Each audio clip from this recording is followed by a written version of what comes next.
Sorry about that. We had some technical difficulties, so we're going to start today's live show all over again. We've been having some difficulties here with the internet connection, and hopefully we'll get through this one in its entirety. So today's show, happy hour for the one-stop shop, produced by marioshomenews.com. We're going to be answering several questions that we have dealt with in the last couple of weeks with various clients, and we want to share that information with you because I think it's important information. So the first one is, what does increase in the loan limits mean to buyers? What that means is that you'll be able to buy more house with the same amount of money that you have right now, as long as your income can basically cover the additional mortgage amount. You'll be in good shape. So if you were giving 5% down, you'll be able to give 5% down of a larger home. If you were doing FHA and you were giving 3.5% down, you'll still need the 3.5%, but it'll be based on a higher value home. So that's where we discuss with clients that you can buy more house with the same amount of money, as long as your income can cover the debt to income ratio in this new house that you're looking to buy. These new loan limits will be effective January 1st.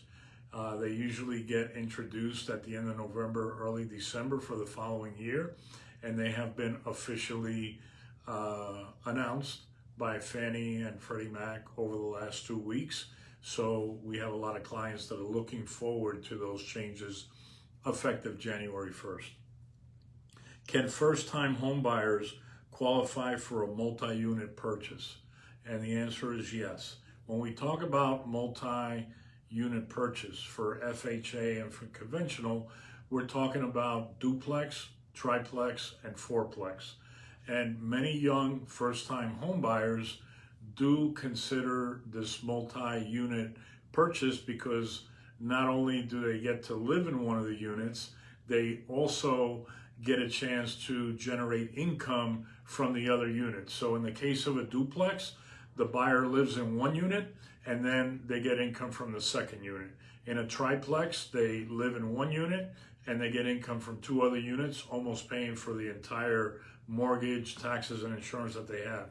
If they get a fourplex, they live in one unit and then they get income from the other three. You always need to live in one of the units.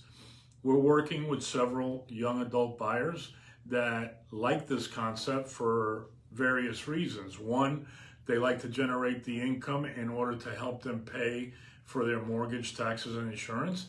The other one is that Little Havana right now is a very hot market because of its proximity to Coral Gables, the nightlife in Wynwood, and the nightlife in Brickell. So if you could live close to the center of town where it's easy to get everywhere, have an income producing property that is paying off for your mortgage, and at the same time, you're of age where you like to enjoy that nightlife in those surrounding areas, it's a great opportunity. We're working with a couple right now based, they were based out of New York, and now they moved to Miami because they can both work remotely. And they just found a duplex that we're going to be financing for them with 10% down. We have another young adult that just sold in West Palm Beach.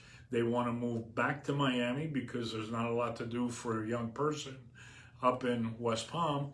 So they want to move close to Wynwood, downtown Miami, the beach, and also the Coral Gables area. So we're going to be starting their search. They're already pre-qualified, and we're going to be starting their search come January 4th.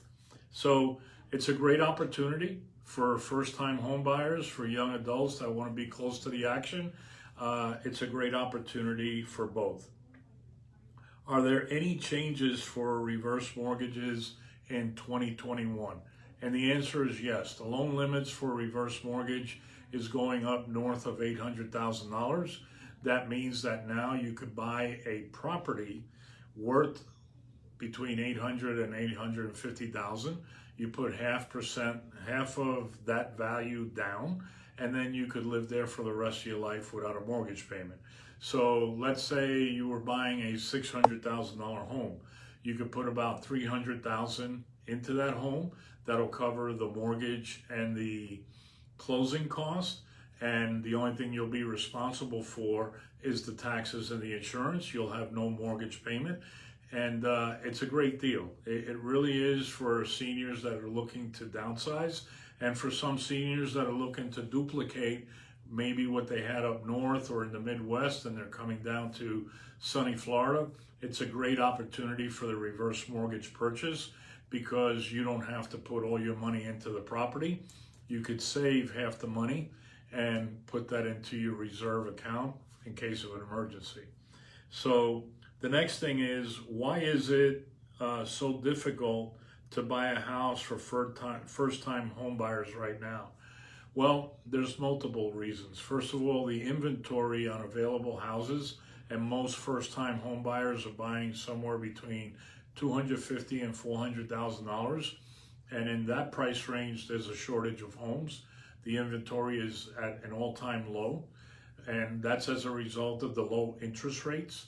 And basically, those two factors are creating that issue for first-time home buyers. So what happens when you are trying to buy as a first-time home buyers, and how do sellers and their realtors differentiate from one first-time home buyer to the next? So, you know, there's a few things that the listing agent is going to look at. They're going to look at how much money are you putting down. They're going to look at how much reserves do you have after the transaction is consummated. And number three is, what is your credit score as it results in the DU, and what is the DTI that you have that is projected on that DU report. When you're part of a multiple offer situation on a home and you have multiple first-time home buyers, the strongest buyer is going to be the one that the listing agent is going to recommend to the seller. They'll go over all the offers and they'll review every offer and the strengths financially of each one: down payment, credit scores, reserves. And then whoever the strongest one is will be the first one that offer gets accepted. And then the second and the third will be used as potential backup offers if something happens. We just had that happen recently where we took a very strong offer where they were putting 60% down on a home, and the DTI was very low. They had not a lot of debt. But you know what?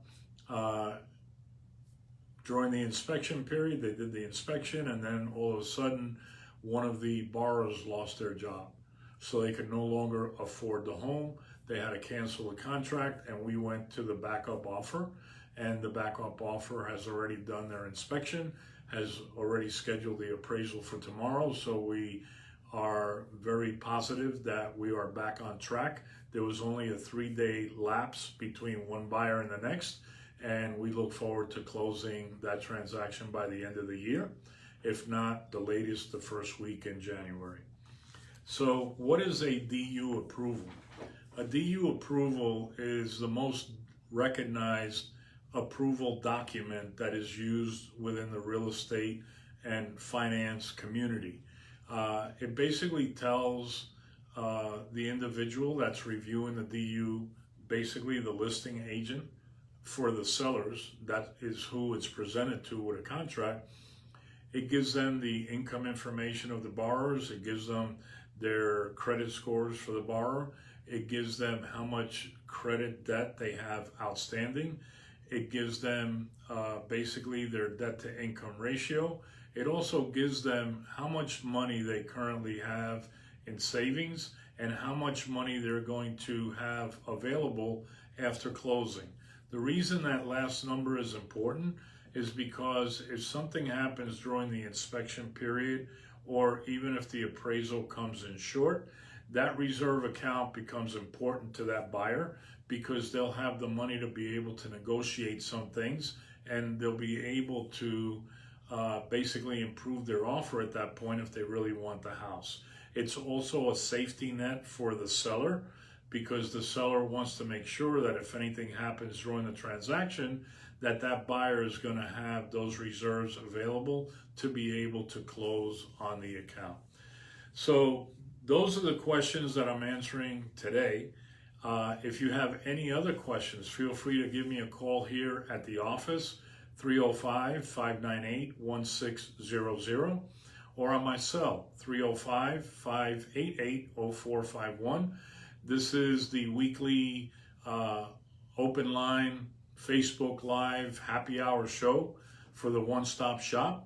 And it is all produced by marioshomenews.com, which is where we keep all our videos and all our information for consumers to refer to. It also has our social media sites, and it has our real estate site that is used for home searches, and it has our loan application site where you can apply for a loan. So once again, if you've never been to marioshomenews.com, I invite you to go there. You'll see a lot of our testimonials from a lot of our different transactions and a lot of information. We have almost 2 years worth of video history now on that website, and we look forward to you to join us next week. Have a great weekend as we get closer to this beautiful holiday season.